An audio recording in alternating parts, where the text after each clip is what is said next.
वाराणसी के पास एक छोटे से गांव में एक गर्म दोपहर की हल्की हवा संकरी गलियों से गुजर रही थी और अपने साथ एक बड़े जश्न की खबरें बिखेर रही थीं।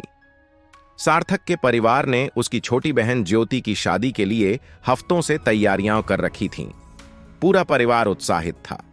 शादी उनके लिए केवल एक समारोह नहीं, बल्कि प्रतिष्ठा और परंपरा का प्रतीक थी। और सबसे अहम बात यह थी कि इसे रिश्तेदारों और पड़ोसियों के साथ साझा करना था। पर सार्थक इस खुशी का हिस्सा नहीं था। वह शहर में ही कुछ घंटों की दूरी पर रहता था, पर परिवार ने उसे समारोह से जानबूझकर दूर रखा था।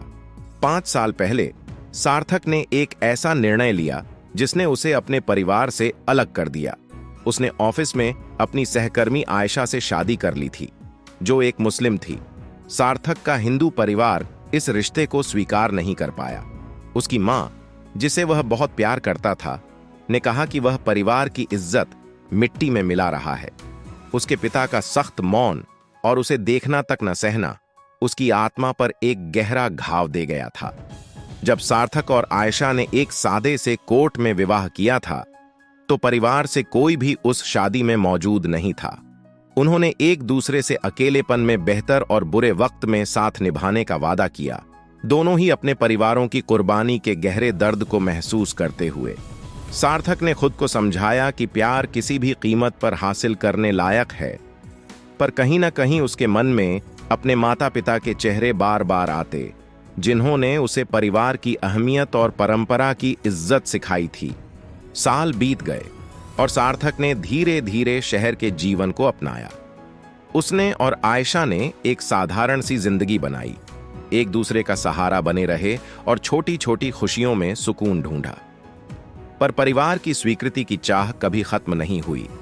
जब भी वह अपने घर के बारे में सोचता, अपनी मां के हाथ का आशीर्वाद और अपने पिता का सख्त पर प्यारा नजरिया याद करता, वह चाहता था कि उनका परिवार जान सके कि वह अब भी उनका बेटा है और उनसे उसका प्यार कभी कम नहीं हुआ है।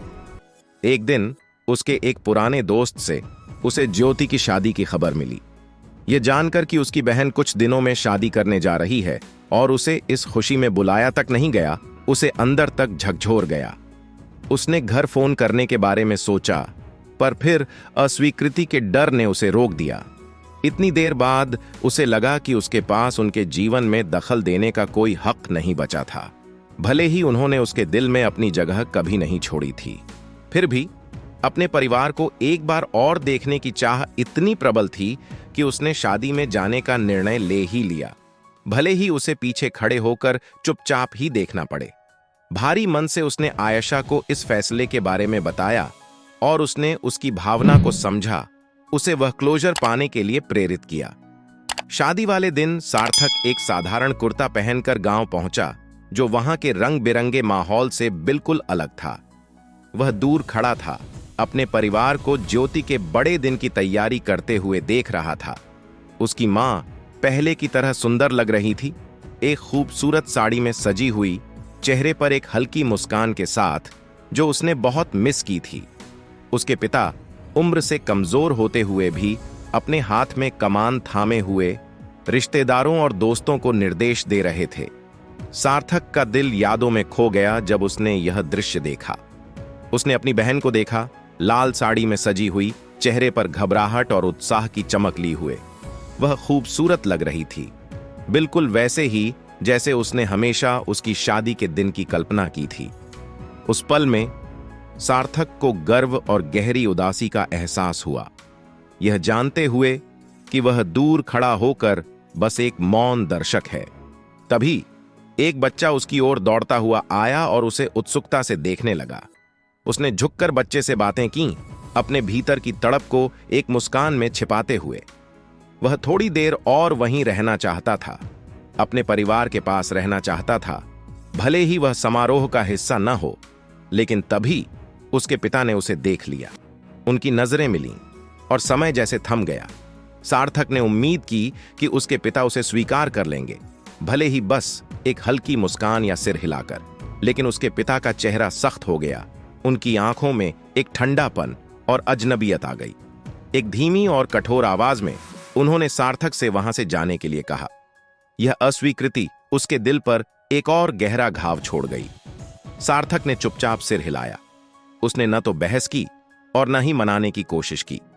उसे पता था कि उसने आयशा को चुनते समय अपने परिवार को खो दिया था और अब यह घाव समय के साथ भी नहीं भर सकता।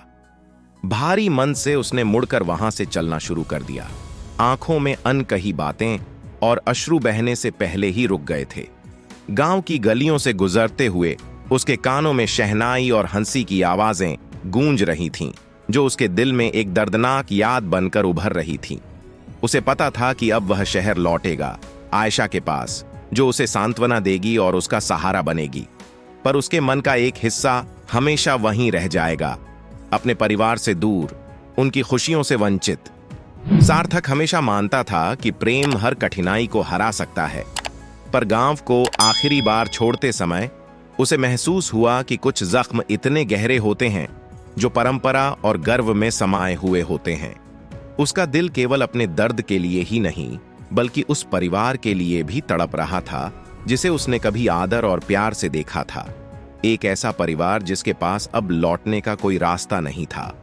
और जैसे जैसे गांव उसकी नजरों से ओझल होता गया, सार्थक ने स्वीकार कर लिया कि कभी कभी प्यार भी काफी नहीं होता। फिर मिलते हैं एक नई वीडियो के साथ।